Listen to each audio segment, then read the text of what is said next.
بسم اللہ الرحمن الرحیم۔ کتاب الاطعمہ، یہ کھانوں کے مسائل، کھانے سے متعلقہ جو ہم مسائل اس باب میں بیان ہوں گے۔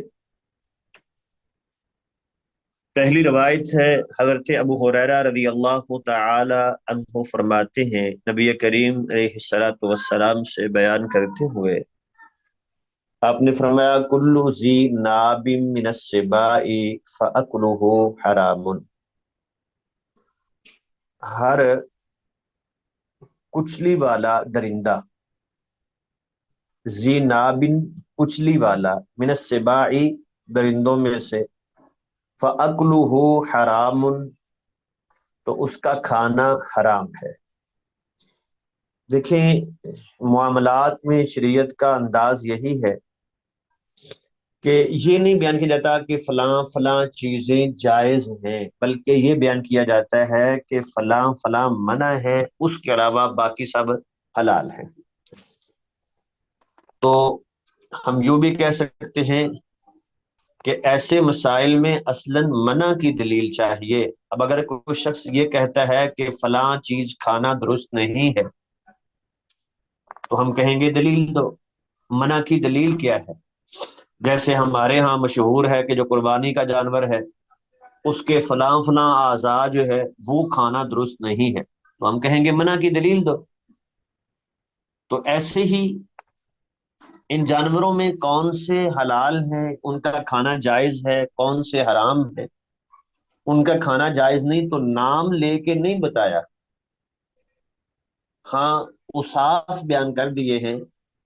ان میں سے ایک یہ ہے، کل ذی ناب من السباع، درندوں میں سے کچلی والا جانور، وہ جسے ہم داڑے کہتے ہیں نا، وہ دانت ان سے وہ پکڑتا ہے، شکار کرتا ہے، ٹھیک ہے۔ تو بعض نے اس کی پہچان یوں بیان کی کہ گوشت خور، ٹھیک ہے۔ اور دو چیزیں بیان ہوئی ہیں، ایک کچلی ہو اور دوسرا درندہ ہو۔ فَأَكْلُهُ حَرَامٌ تو اس کا کھانا حرام ہے۔ اور ابن عباس رضی اللہ تعالی عنہ کی جو روایت ہے، اس میں ہے، نہا، اللہ کے نبی نے اس کو کھانے سے روکا ہے۔ اور اس میں ایک اضافہ اور بھی ہے، وہ ہے کل ذی مخلب من الطیر، وہ تو درندوں کی بات ہو گئی، جانوروں میں سے۔ پرندوں کی بات کریں تو ذی مخلب پنجے والا، جو پنجے سے شکار کرتا ہے، پکڑتا ہے، تو پرندوں میں سے وہ پنجے والا جو جانور ہے وہ بھی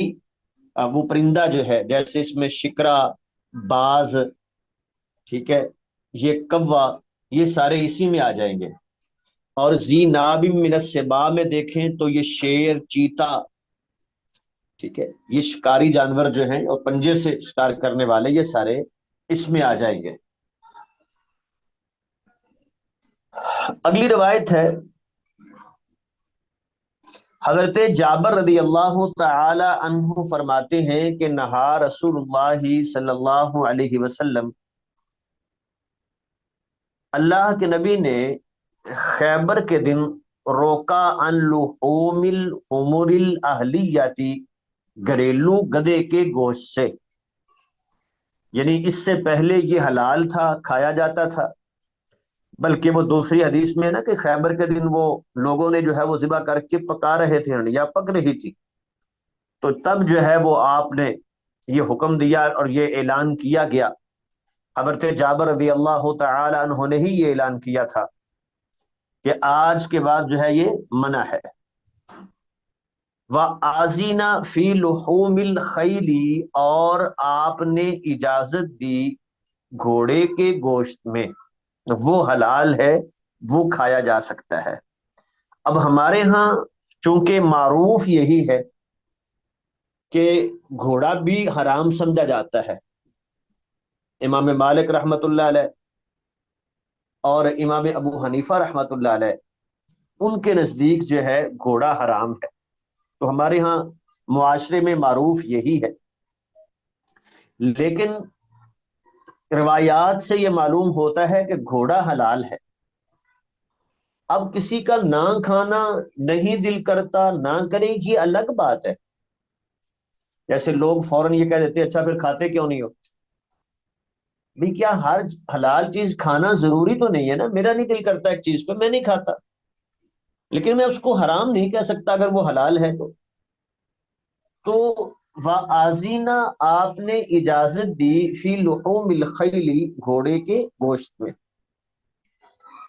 اگلی روایت ہے حضرت عبداللہ ابن ابی اوفا رضی اللہ تعالی عنہ فرماتے ہیں غزونا مع رسول اللہ صلی اللہ علیہ وسلم 7 غزوات، ہم نے اللہ کے نبی کے ساتھ 7 غزوے لڑے ہیں، 7 بار جہاد میں شریک ہوئے۔ نأکل الجرادہ، ہم ٹڈی کھاتے تھے۔ وہ ٹڈیاں جو ہے نا، یہ کچھ اس کی تصویریں مل جاتی ہیں مختلف ویڈیوز میں، یہ ہزاروں نہیں لاکھوں کی تعداد میں اکٹھے ڈار کی شکل میں آتے تھے اور منٹوں میں جو ہے وہ فصل کا صفایا کر جاتے ہیں۔ آج کل تو وہ بہت ایسی کوئی نہیں سنی کہ کہیں نظر آتی ہو، عام معمول کے مطابق، ہاں بعض علاقوں میں ممکن ہے وہ نظر آتی ہو۔ تو یہ جیسے حدیث میں بیان ہوا ہے کہ فَأَمَّا الْمَيْتَتَانِ، 2 مردار جو حلال ہیں تو ان میں سے ایک یہ ہے الجراد والحوت، یہ الجراد یعنی ایک ٹڈی بھی ہے، والحوت اور مچھلی جس کو ذبح کرنے کی ضرورت نہیں ہے، اس کو ویسے ہی مار کے پکا کے اس کو کھا لیا جاتا ہے۔ اگلی روایت ہے حضرت انس رضی اللہ تعالی عنہ فرماتے ہیں فی قصۃ الارنب، خرگوش کے قصے میں، کہ فذبحھا، انہوں نے اس کو ذبح کیا، یعنی حضرت انس رضی اللہ تعالی عنہ نے وہ پورا قصہ بیان کیا کہ خرگوش کو ہم نے بگایا، تو جب وہ دوڑتے دوڑتے خرگوش تھک گیا تو اسے پکڑا گیا، حضرت ابو طلحہ رضی اللہ تعالی عنہ کے پاس لے کے آئے اور انہوں نے جو ہے وہ ذبح کر کے ایک ران جو ہے اللہ کے نبی کی خدمت میں پیش کی۔ فذبحھا، تو اس کو ذبح کیا، فبعث بواریقھا الی رسول اللہ صلی اللہ علیہ وسلم، اور اس کی ایک ران جو ہے وہ اللہ کے نبی کی خدمت میں پیش کی، فقبلہ، تو آپ نے قبول کر لیا۔ تو اس سے کیا معلوم ہوا کہ خرگوش بھی حلال ہے، وہ کھایا جا سکتا ہے، چونکہ دونوں وہ جو وصف بیان ہوا ہے نا، اس میں تو ایسی کوئی چیز نہیں ہے اس وصف والی، تو خرگوش حلال ہے، اس کا کھانا درست ہے۔ حضرت عبداللہ ابن عباس رضی اللہ تعالی عنہما فرماتے ہیں نہا رسول اللہ صلی اللہ علیہ وسلم عن قتل 4 من الدواب، 4 قسم کے جانوروں کو آپ نے مارنے سے روکا ہے۔ النملہ، چیونٹی، ٹھیک ہے، اس کو بلا مقصد نہ مارا جائے، ہاں وہ اذیت دے، تکلیف دے رہی ہو تو پھر اس کو مارنا الگ ہے۔ والنحلہ، شہد کی مکھی، وہ بھی ایسے ہی ہے، اس کو باقاعدہ نہ مارا جائے لیکن وہی موذی بن جائے، اگر اذیت دے رہی ہے، جیسے آ کے انسان کے جسم پہ بیٹھ گئی، ڈس رہی ہے، اب اس کو مار دیتا ہے، یہ الگ چیز ہے۔ والہدہد، اور ہدہد یہ بھی مشہور پرندہ ہے۔ والسرج، اور ممولہ اس کو کہتے ہیں، یہ چڑیا کی قسم کا ایک پرندہ ہے، لیکن اس کا جو ہے وہ سر تھوڑا سا موٹا ہوتا ہے۔ تو یہ جو پرندے ہیں، ایک تو پرندہ آ گیا یہ سرد اور ہدہد، اور 2 جو ہے وہ چیونٹی اور مکھی، تو ان کو مارنے سے بھی روکا ہے۔ تو اب علماء نے اس سے یہ دلیل لی ہے کہ چونکہ یہ حرام ہے اس لیے ان کو مارنے سے روکا ہے، کہ مارنے کا فائدہ کوئی نہیں۔ اگلی روایت ہے ابن ابی عمار کہتے ہیں قلت لجابر، میں نے حضرت جابر رضی اللہ تعالی عنہ سے پوچھا الضبع صید، کیا یہ بجو جو ہے یہ بھی شکار ہے، حلال ہے، کھایا جا سکتا ہے؟ شکار کیا جا سکتا ہے؟ کہ لگے ہاں. میں نے کہا قالہ رسول اللہ، کیا یہ اللہ کے نبی نے فرمایا ہے؟ کہ لگے ہاں. تو اب یہ بعض ایسے ہیں جانور جو ہمارے ہاں چونکہ معروف نہیں ہے، ان کا استعمال نہیں ہوتا، تو ہم ان کو عام طور پہ حرام ہی سمجھتے ہیں، حالانکہ اگر ان میں حرمت کی کوئی وہ علامت نہیں ہے جو پیچھے علامت بیان ہوئی ہے تو وہ حلال ہے. جیسے یہ بجو ہے، یہ جو قبریں کھودتا ہے. تو اب اس کو حضرت جابر رضی اللہ تعالی عنہ یہ سمجھ رہے ہیں کہ چونکہ اس میں کوئی وصف نہیں ہے لہذا یہ حلال ہے. اگلی روایت ہے حضرت عبداللہ بن عمر رضی اللہ تعالی عنہما فرماتے ہیں انہ سئل عن القنفس، اللہ کے نبی سے پوچھا گیا خار پشت، جس کو پنجابی میں سے کہتے ہیں، وہ ہمارے ہاں لفظ استعمال ہوتا ہے سے، کہ وہ جس کے کانٹے ہوتے ہیں نا، تو جب وہ اس کو دشمن سے خطرہ محسوس ہوتا ہے تو اپنے کانٹے جو ہے وہ ایسے پھیلا لیتی ہے، یا عام طور پہ قبرستان میں ملتی ہے، تو خار پشت کہتے ہیں جس کی پشت پہ کانٹے کانٹے ہوتے ہیں. تو اس کے بارے میں پوچھا گیا تو آپ نے فرمایا قل لا اجد فیما اوحی الی محرما، کہ میں نہیں پاتا جو میری طرف وحی کی گئی ہے اس میں حرام کیا ہوا. یہ آیت پوری پڑھی، مطلب یہ تھا کہ اس کا ذکر اس کی حرمت بیان نہیں ہوئی، جب اس کی حرمت بیان نہیں ہوئی تو یہ حلال ہے. فقال شیخ عنده، تو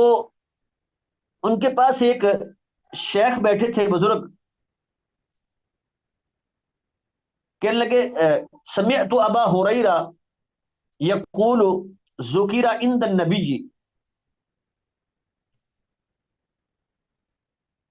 کہنے لگے کہ میں نے حضرت ابو ہریرہ سے سنا ہے کہ اللہ کے نبی کے ہاں اس کا تذکرہ کیا گیا تو آپ نے فرمایا تھا انہا خبیثۃ من الخبائث، یہ بھی خبیث جانوروں میں سے خبیث ہے، ایک یہ بھی خبیث ہے. تو مطلب ہے یہ حرام ہے لیکن روایت ضعیف ہے، اسی لیے اس میں اختلاف ہے کہ یہ خارپش جو ہے سے یہ حرام ہے یا نہیں. تو امام ابو حنیفہ رحمۃ اللہ علیہ اور امام احمد رحمۃ اللہ علیہ کے ہاں تو یہ حرام ہے، لیکن امام مالک رحمۃ اللہ علیہ سمجھتے ہیں کہ یہ حلال ہے، کیونکہ اس میں بھی وہ اوصاف میں سے کوئی وصف نہیں پایا جاتا، بلکہ بعض لوگ اس کو استعمال کرتے ہیں اور کہتے ہیں کہ پٹھوں کی کھچاؤ میں جو ہے یہ کمزوری میں یہ بہت مفید ہے اس کا گوشت. حضرت عبداللہ بن عمر رضی اللہ تعالی عنہما فرماتے ہیں نہا رسول اللہ صلی اللہ علیہ وسلم عن الجلالہ والبانیہا، اللہ کے نبی نے جلالہ جانور سے اور اس کے دودھ، اس کا گوشت کھانے سے اور اس کے دودھ سے روکا ہے. جلالہ یہ اس جانور کو کہتے ہیں جو گندگی کھاتا ہے مسلسل، حتیٰ کہ اس کے گوشت میں بھی وہ بدبو پیدا ہو جاتی ہے. تو اب ایسے جانور کے لیے اصول یہ ہے کہ اس کو اتنی دیر تک باندھ کے پاک غذا دی جائے کہ اس کی وہ بدبو ختم ہو جائے. تو بعض علماء نے کہا ہے کہ اگر وہ اونٹ ہے تو 40 دن اس کو باندھ کے اس کو ٹھیک غذا دی جائے تاکہ وہ گندگی ختم ہو جائے اس کی. اگر وہ بکری ہے تو پھر 7 دن، اور مرغی ہے تو 3 دن کے اندر اس کی وہ بدبو ختم ہو جائے گی، اس کے بعد اس کو کھایا جا سکتا ہے. اگلی روایت ہے حضرت ابو قتادہ رضی اللہ تعالی عنہ فرماتے ہیں فی قصۃ الحمار الوحش، یہ حمار وحش جس کو ہم زیبرا کہہ لیتے ہیں، یہ اس کا قصہ بیان کیا ہے کہ اللہ کے نبی نے فآکل منہ، اس سے کھایا. یہ قصہ وہ مشہور ہے نا کہ باقی لوگوں نے احرام باندھا ہوا تھا، حضرت ابو قتادہ رضی اللہ تعالی عنہ نے احرام نہیں باندھا تھا، تو شکار دیکھ کے ساتھیوں سے کہا مجھے کوڑا پکڑاؤ، انہوں نے کہا نہیں پکڑایا، تو یہ خود ہی کوڑا پکڑا، سوار ہوئے، کیونکہ انہوں نے احرام نہیں باندھا تھا. تو اس جانور کا شکار کر لیا، ساتھیوں نے بھی کھا لیا، اور پھر ذہن میں آئی بات کہ اللہ کے نبی سے پوچھنا چاہیے۔ تو جب آگے اللہ کے نبی جا رہے تھے، ان کے پاس جب پہنچے، ان کے ساتھ جا کے ملے، تو بتایا اللہ کے نبی یوں یہ شکار کیا گیا۔ تو آپ نے فرمایا کہ تم میں سے کسی نے اشارہ کیا تھا، کہا تھا، کوئی تعاون کیا تھا؟ کہنے لگے یہ نہیں اللہ کے نبی، ہم نے تو نہیں کیا تھا۔ تو میں ٹھیک ہے پھر کھا سکتے ہو۔ تو اگر محرم کے لیے وہ ایک مسئلہ تو وہ ہے، اگر اس کے لیے شکار نہ کیا گیا ہو تو پھر وہ کھا سکتا ہے شکار بھی۔ اور یہاں جو مسئلہ ہے وہ یہ ہے کہ یہ پاک ہے، اس کا گوشت جو ہے وہ کھایا جا سکتا ہے۔ اسماء بنت ابی بکر رضی اللہ تعالی عنہما فرماتی ہیں نہرنا علی عہد رسول اللہ صلی اللہ علیہ وسلم فرسا فاقلناہ، رسول اللہ کے زمانے میں ہم نے گھوڑا ذبح کیا اور ہم نے کھایا، تو یعنی یہ اس کے پاک ہونے کی دلیل ہے۔ تو میں نے بتایا کہ اگرچہ بعض لوگ جو ہیں وہ گھوڑے کو وہ حرام سمجھتے ہیں، لیکن یہ احادیث اس موقف کی تردید کر رہے ہیں۔ صحیح بات ہے کہ گھوڑا حلال ہے۔ اگلی روایت ہے ابن عباس رضی اللہ تعالی عنہما فرماتے ہیں اکل الضب علی مائدۃ رسول اللہ صلی اللہ علیہ وسلم، اللہ کے نبی کے دسترخوان پہ سانڈا کھایا گیا۔ یہ سانڈا یہ بھی مشہور وہ ایک رینگنے والا جو ہے وہ جانور ہے چھوٹا سا، تو گرگٹ کے قریب قریب ہوتا ہے، معروف ہے یہ سانڈا، اور اس کا تیل جو عام معروف استعمال ہوتا ہے، اس کہتے ہیں اس کا گوشت بھی جو ہے وہ یہ بہترین طاقت ور ہوتا ہے اور سخت گرم بھی بہت زیادہ ہوتا ہے۔ تو اوکل الذب یہ اللہ کے نبی کے دسترخوان پہ کھایا گیا، یعنی آپ نے خود نہیں کھایا لیکن آپ نے اس سے روکا نہیں ہے، تو جس سے معلوم ہوتا ہے کہ یہ حلال ہے، کیونکہ اگر حرام ہوتا تو اللہ کے نبی کبھی اس کے کھانے کی اجازت نہ دیتے۔ تو بلکہ بعض روایتوں میں یہ بھی ہے کہ آپ نے فرمایا تھا کہ میرا کھانا نہیں بھی، تم کھا لو، میرا نہیں ہے۔ تو آپ نے نہیں کھایا تو دوسروں کو کھانے کی اجازت دی ہے، جو اس کے حلال ہونے کی دلیل ہے۔ اگلی روایت ہے عبد الرحمن بن عثمان القرشی کہتے ہیں ان طبیبا سأل رسول اللہ صلی اللہ علیہ وسلم، ایک ڈاکٹر نے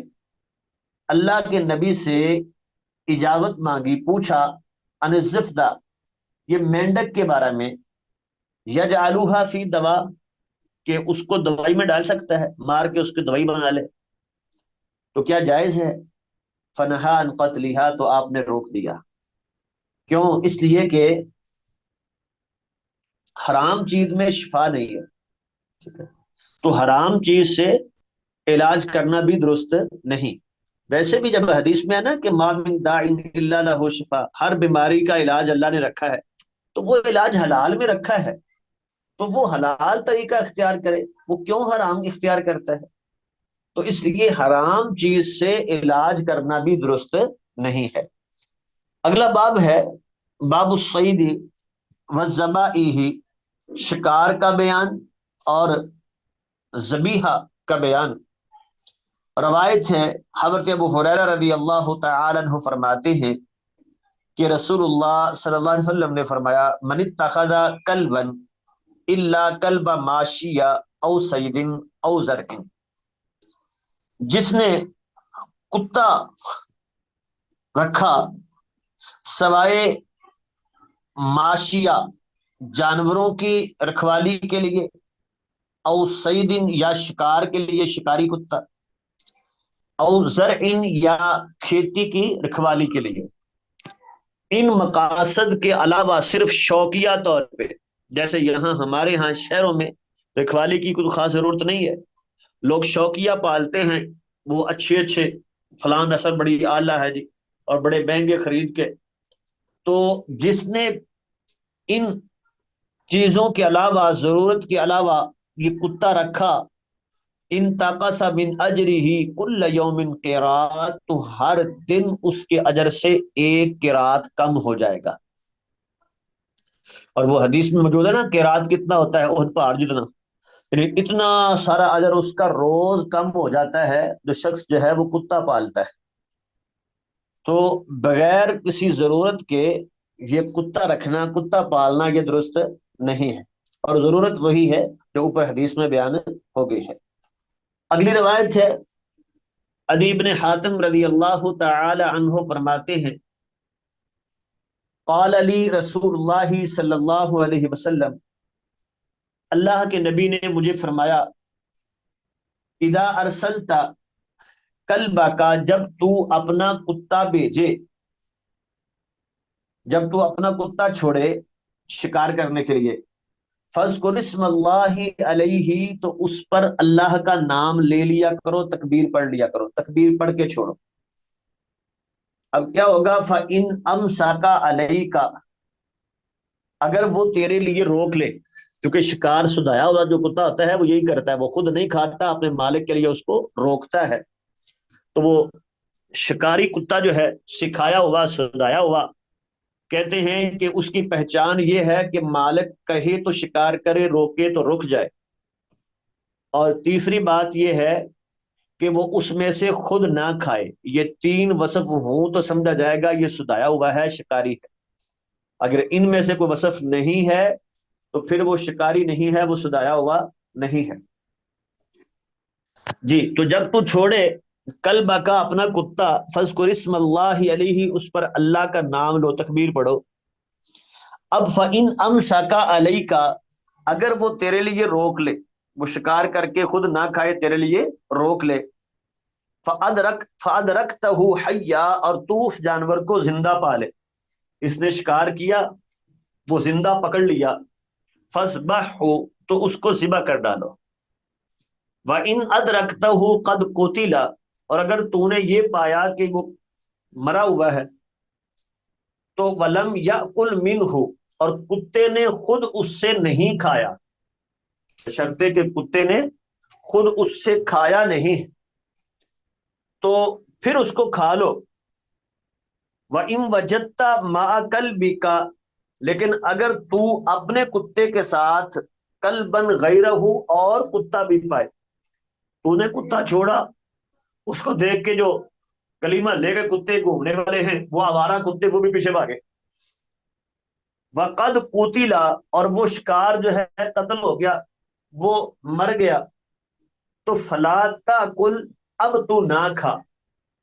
کیونکہ اِنَّكَ لَا تَدْرِي، تو نہیں جانتا کہ ان میں سے کس نے مارا اس کو۔ تو نے اپنے کتے پر تو تکبیر پڑھی تھی، اب اس کو کس نے پکڑا ہے، یہ مر گیا ہے، اس کا پتہ نہیں، تو لہٰذا اب اس کو کھانا درست نہیں ہے۔ وَإِن رَمَيْتَ بِسَهْمِكَ فَاذْكُرِ اسْمَ اللَّهِ، اگر تو تیر پھینکے، شکار کرتے وقت نشانہ لگائے اور تکبیر پڑھ لے، فَإِن غَابَ عَنْكَ يَوْمًا، اب وہ پرندہ، وہ شکار جو ہے ایک دن کے لیے غائب ہو گیا، اس نے تیر مارا، اس کو لگا، زخمی ہو کے وہ جھاڑیوں میں چھپ گیا جا کے کہیں، زخم اس کا تھا، خون بہ رہا تھا، اور پورے ایک دن بعد ملا، وہ اسی خون بہتے بہتے مر گیا۔ فلم تجد فیہ، اور تو نہیں پاتا اس میں مگر تیرے تیر کا اثر، تو نے دیکھا کہ اور کوئی اس کو مسئلہ نہیں ہے، زخم اور کوئی نہیں ہے، وہ تیر کا ہی زخم ہے۔ فَقُلْ إِنْ شِئْتَ، چاہتا ہے تو کھا لے، ہاں نہیں دل کرتا تو الگ بات ہے، فرض نہیں ہے، لیکن وہ حلال ہے، اس کو کھایا جا سکتا ہے۔ وَإِنْ وَجَدْتَهُ طَرِيقًا غَرِيقًا فِي الْمَاءِ، اور اگر تو اس کو پائے کہ وہ پانی میں ڈوب گیا، اس نے زخمی کیا تو وہ بھاگا تو پانی کی نہر میں گر گیا اور ڈوب کے مر گیا، تو اب چاہے تکبیر پڑی ہوئی ہے، اب اس کو نہیں کھا سکتا، ٹھیک ہے۔ فلا تاکل، نہ کھاؤ، کیونکہ اب اس کے شکار کرنے کی وجہ سے وہ نہیں مرا، بلکہ وہ ڈوبنے کی وجہ سے مرا ہے، تو اب وہ اس کے لیے حلال نہیں ہے۔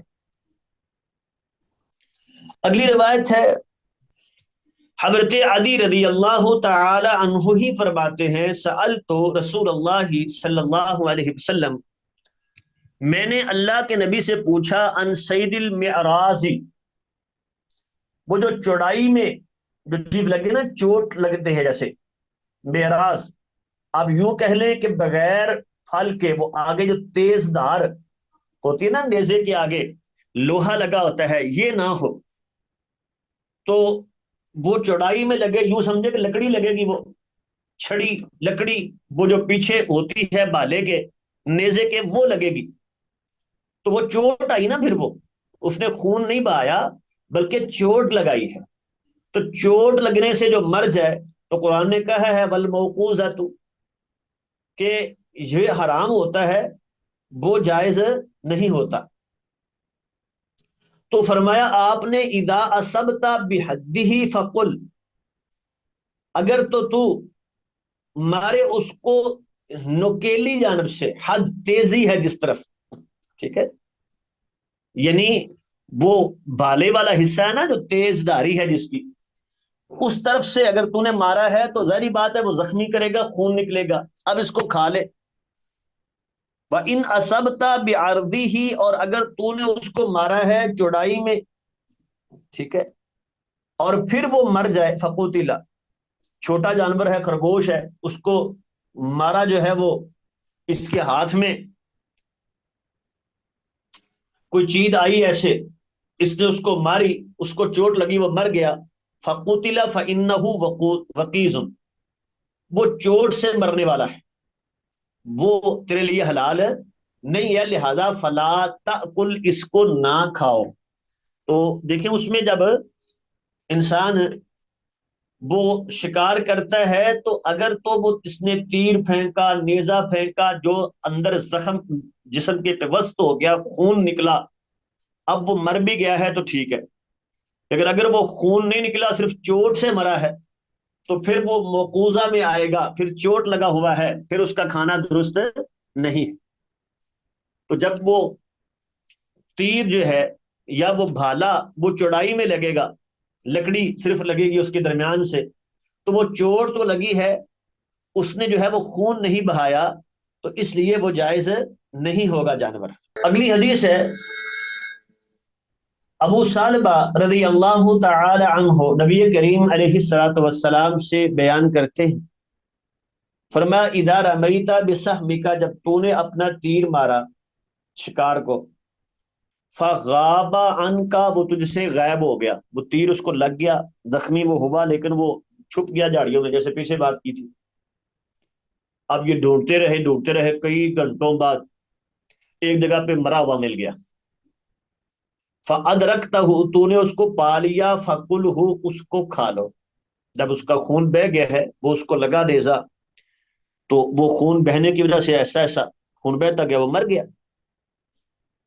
مالم ينتن، جب تک اس میں بدبو نہ پیدا ہو، اگر بدبودار ہو جائے تو اب نہیں کھانا اس کو، تو اس سے پہلے پہلے اگر یہ پکڑ لیتا ہے تو پھر کھا سکتا ہے، لیکن اگر وہ پانی میں گر جائے تو وہ پھڑپڑاتا ہوا پانی میں گر گیا، تو اب ظاہری بات ہے اس کی اب سانس بند ہونے کی وجہ سے موت ہو گئی ہے، ٹھیک ہے، اب اس کو نہیں کھانا۔ اگلی روایت ہے، ہاں زندہ اگر پکڑا جائے تو پھر مسئلہ ہی نہیں ہے، وہ پانی میں داخل ہو کے لوگ پکڑ لیتے ہیں شکار کو، اس کا مسئلہ نہیں ہے۔ حضرت عائشہ رضی اللہ تعالی عنہا فرماتی ہیں ان قوما قالوا للنبی، کچھ لوگوں نے اللہ کے نبی سے کہا کہ ان قوما یاتوننا باللحم، کچھ لوگ ہمارے پاس گوشت لاتے، لا ندری، ہمیں یہ اذکروا اسم اللہ علیہ ام لا، اللہ کا نام لیا ہے یا نہیں، تو بسم اللہ علیہ، اس پر اللہ کا نام لو،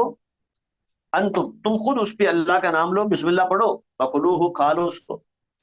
تو یعنی مومن مسلمان کے بارے میں حسن ظن ہونا چاہیے کہ ہم لازمی نہیں ہے کہ ہم تکبیر سنیں، کہ برقیاں لینے جاتے ہیں نا، تو اگر وہ بندہ مسلمان ہے تو یہ نہیں سمجھیں گے کہ پتہ نہیں اس نے تکبیر بھی پڑھی ہے کہ نہیں پڑھی، کسی شک کا شکار ہوتے رہیں، نہیں، بلکہ سمجھیں گے وہ مسلمان ہے تو اس نے تکبیر پڑھی ہوگی،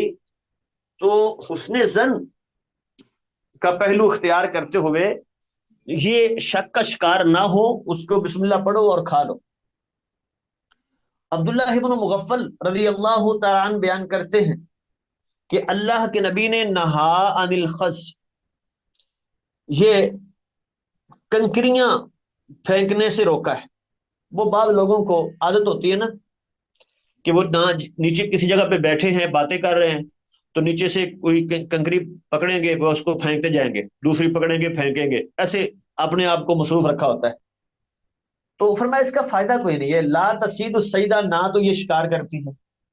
اس سے کیا معلوم ہوا کہ اس سے شکار نہیں ہوتا، کیونکہ یہ چوٹ لگاتی ہے نا کنکری، وہ زخم تو نہیں کرے گی، خون تو نہیں بہائے گی۔ اسی حدیث سے یہ مسئلہ کہ کیا بندوق سے کیا ہوا شکار حلال ہے کہ نہیں، جو رائفل وغیرہ ہے نا اس کی تو جو گولی ہوتی ہے وہ نوکدار ہوتی ہے، وہ تو حلال ہے کیونکہ وہ زخم کرتی ہے۔ بعض لوگ کہتے ہیں کہ یہ جو بندوق ہے کیونکہ اس میں گول جو ہے وہ ہوتے ہیں مشرے سے، جو چوٹ پہنچاتے ہیں زخم نہیں کرتے، تو وہ موقوذہ کے حکم میں آئے گی۔ بہرحال اگر تو، چونکہ مختلف قسم کے کارتوس ہوتے ہیں، اگر تو وہ اسلحہ ایسا ہے جو زخم پہنچاتا ہے، خون نکالتا ہے، تو پھر اس کا شکار بھی حلال ہے۔ اور اگر اس طرح نہیں بلکہ چوٹ کی طرح ہے، صرف چوٹ پہنچاتا ہے، تو پھر وہ موقوذہ میں آ گیا، پھر اس کا جو ہے وہ شکار کیا ہوا اس چیز کے ساتھ وہ حلال نہیں ہوگا۔ تو ہمارے ہاں ایئر گن ہے یا یہ جو رائفل وغیرہ ہے تو اس کو وہ تیز نکیلے ہوتے ہیں، حتیٰ کہ وہ جو ایئر گن بھی ہے نا تو اس میں بھی وہ جسم میں پیوست ہوتا ہے، خون نکالتا ہے باقاعدہ۔ تو آپ نے فرمایا کہ لا تصید السیدہ، یہ کوئی شکار تو کرے گی نہیں کنکری، ولا تن کا ادوا، نہ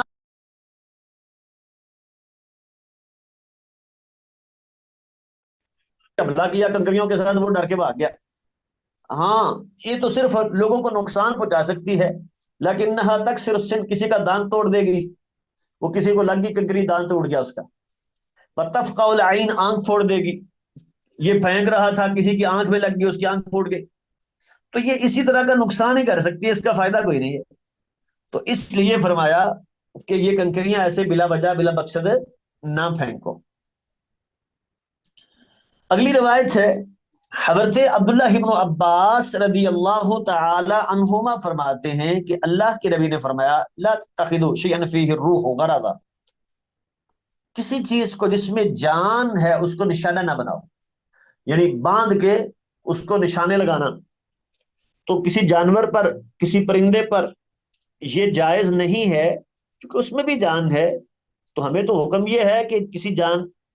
جانور کو بھی ذبح کرنا ہے تو وہ بھی احسان کے ساتھ، اس کو کوشش ہو کہ تکلیف نہ ہو زیادہ سے زیادہ، اور یوں جو ہے اس کو باندھ کے اس کو نشانے لگانا تو یہ حیوانیت ہے، یہ اسلام اس کی اجازت نہیں دیتا، تو اس سے روکا ہے۔ اگلی روایت ہے، کعب بن مالک رضی اللہ تعالی عنہ فرماتے ہیں ان امرأۃ ذبحت شاۃ بحجر، ایک عورت نے اپنی بکری ذبح کر دی پتھر کے ساتھ۔ اب دو باتیں آ گئی، پتھر سے ذبح کرنا ایک اور عورت کا ذبیحہ دو۔ تو کیا عورت کا ذبیحہ جائز ہے؟ تو جواب ہے جی جائز ہے۔ کیا عورت اپنے ہاتھ سے قربانی کر سکتی ہے؟ کر سکتی ہے۔ اور دوسری بات کہ کیا ذبح کرنے کے لیے چھری کا ہونا ضروری ہے، یا چھری کے علاوہ کوئی اور نوکیلی چیز، تیز دھار چیز جو خون نکال دے، اگر اس سے ذبح کیا جائے تو کیا ذبح ہو جائے گا؟ تو اس حدیث سے پتہ چلا جی ہو جائے گا۔ تو اس لیے جب اس عورت نے اپنی بکری ذبح کر دی پتھر کے ساتھ، فسئل النبی صلی اللہ علیہ وسلم عن ذالک، تو اللہ کے نبی سے اس بارے میں پوچھا گیا، فامر باکلھا، تو آپ نے اس کو کھانے کا حکم دیا، کھا سکتے ہو، کوئی حرج نہیں ہے، یہ حلال ہے۔ اگلی روایت ہے، حضرت رافع بن خدیج رضی اللہ تعالی عنہ، وہ نبی کریم علیہ الصلوۃ والسلام سے بیان کرتے ہیں، فرمایا ما انہر الدم، جو چیز خون بہا دے، وذکر اسم اللہ علیہ، اور اس پر اللہ کا نام لیا گیا ہو، فقل، اس کو کھا لو، وہ حلال ہے۔ تو دو ہی شرطیں ہیں نا، ایک خون بہائے، حتیٰ کہ وہ بعض اوقات کوئی لکڑی ہے جو اتنی تیز دھار ہے، باریک، کہ اس سے خون بہہ جاتا ہے، تو ٹھیک ہے، خون بہانا مقصد ہے، جب خون بہہ گیا تو وہ جانور حلال ہے۔ لیکن لیس السن، وہ دانت نہیں ہونا چاہیے، والظفر، ناخن نہیں ہونا چاہیے، وہ کسی جانور کا ہو یا انسان کا ہو۔ کیوں جی؟ اس سے کیوں نہیں؟ فرمایا ام السن، جہاں تک دانت کی بات ہے یہ ہڈی ہے، تو ہڈی سے نہیں ذبح کرنا۔ اور جو ظفر ہے، ناخن، یہ حبشیوں کی چھری ہے، وہ ناخنوں سے کھاتے ہیں نا، ایسے ہی نوچتے ہیں کچا ہی، انسانوں کو بھی کھا جاتے ہیں، تو یہ ان کی چھری ہے، لہذا جو ہے اس سے جائز نہیں ہے۔ اگلی روایت ہے حضرت جابر بن عبداللہ رضی اللہ تعالی عنہما فرماتے ہیں نہا رسول اللہ صلی اللہ علیہ وسلم، اللہ کے نبی نے روکا ہے، ان یقتل شیء من الدواب صبرا، کہ جانوروں میں سے کسی کو باندھ کے مارا جائے۔ وہی جو پیچھے بات بیان ہوئی ہے کہ باندھ کے جانور کو مارنا، یہ اس کو اذیت دینا ہے، تو یہ درست نہیں ہے۔ شداد ابن اوس رضی اللہ تعالی عنہ فرماتے ہیں کہ اللہ کے نبی نے فرمایا تھا ان اللہ کاتب الاحسان علی کل شیء، اللہ نے ہر چیز پر احسان ضروری قرار دیا ہے، ٹھیک ہے، احسان کرنا۔ لہذا فَإِذَا قَتَلْتُمْ، جب تم قتل کرو، ذبح کرو جانور، تو اس ذبیحہ میں بھی احسان سے کام لو، ٹھیک ہے، اس میں بھی احسان کرو۔ وہ کیا ہے؟ فَلْيُحِدَّ أَحَدُكُمْ شَفْرَتَهُ، چاہیے کہ تم میں سے کوئی ایک اپنی چھری کو تیز کر لے، یہ احسان ہے۔ وہ کن چھری سے ذبح کرتا رہے، گھنٹہ اس کی گردن پہ پھیرتا رہتا ہے، وہ جانور تڑپتا رہتا ہے، تو اس کو یہ اذیت دینے کا کیا مقصد ہے؟ وَلْيُرِحْ ذَبِيحَتَهُ، اور اپنے ذبیحہ کو آرام دے، راحت دے، جتنی کم سے کم اس کو تکلیف ہوتی ہے۔ جیسے وہ معروف بات ہے نا کہ اس کے سامنے چھری کو تیز نہ کیا جائے، ایک جانور کے سامنے دوسرے جانور کو ذبح نہ کیا جائے، کہ اس سے اس کو اذیت ہوگی، تو جانور کو بھی بلا وجہ اذیت نہیں دینی چاہیے۔ حضرت ابو سعید الخدری رضی اللہ تعالی عنہ فرماتے ہیں کہ رسول اللہ صلی اللہ علیہ وسلم نے فرمایا زکوٰۃ الجنینی زکوٰۃ امہ، جنین جو جانور کے پیٹ میں بچہ ہے، ویسے تو ماں کے پیٹ میں اس کو بھی جنین ہی کہتے ہیں، یہاں ہم جانوروں کی بات کر رہے ہیں، تو جو حاملہ ہے، گائے، اونٹنی، بکری، تو اب اس حاملہ جانور کو ذبح کر دیا، اس کے اندر تو بچہ پورا تھا، 8واں مہینہ چل رہا تھا، 9واں مہینہ چل رہا تھا، پورا بچہ تھا، تو اب کیا کریں گے؟ تو آپ نے فرمایا زکوٰۃ الجنینی، جنین کا ذبیحہ اس کی ماں کا ذبیحہ ہے، جب اس کی ماں کو ذبح کیا گیا تو وہ بھی ذبح ہو گیا، اس کو کھا سکتے ہیں، کوئی کھانا چاہے تو، اس کو الگ سے ذبح کرنے کی ضرورت نہیں ہے، کیونکہ جب تک وہ ماں کے پیٹ میں ہوتا ہے نا، تو اس کا وہ خون کا سلسلہ جو ہے وہ ماں کے ساتھ منسلک ہوتا ہے نا، تو جب ماں کو ذبح کیا تو اس کا خون بھی ساتھ نکلے گا، تو وہی مقصود ہوتا ہے۔ تو اس لیے زکوٰۃ الجنینی زکوٰۃ امہ، یہ اس جنین کی زکوٰۃ، اس کا ذبیحہ، وہ اس کی ماں کا ہی ذبیحہ ہے، جب اس کی ماں کو ذبح کر دیا تو وہ بھی ذبح ہی سمجھیں گے، اس کو الگ ذبح کرنے کی ضرورت نہیں ہے، اگر کوئی کھانا چاہے تو۔ اگر کوئی نہیں کھاتا، وہ انسان کراہت محسوس کرتا ہے، دل نہیں کرتا، تو ٹھیک ہے، مجبور نہیں ہے وہ اس بات پہ۔ حضرت عبداللہ بن عباس رضی اللہ تعالی عنہما فرماتے ہیں کہ نبی کریم علیہ الصلوۃ والسلام نے فرمایا المسلم یکفیہ اسمہ، مسلمان کے لیے اللہ کا نام ہی کافی ہے۔ فَإِن نَاسِیَ أَن يُسَمِّیَ، اگر یہ بھول جائے کہ وہ اللہ کا نام لے، ذبح کے وقت وہ تکبیر پڑھنا بھول گیا، فَلْيُسَمِّ ثُمَّ لْيَأْكُلْ، وہ اللہ کا نام لے کے کھا لے۔ ایک ہے یہ تکبیر پڑھنا عمدن چھوڑ دینا، وہ تو درست نہیں ہے، تب تو جانور ذبح نہیں ہوگا، لیکن اگر بھول گیا، تکبیر رہ گئی، ہے مسلمان، تو کیا جانور حرام ہو گیا؟ تو اس حدیث سے معلوم ہوا کہ نہیں، وہ اگر بھول کے اس سے یہ تکبیر رہ گئی ہے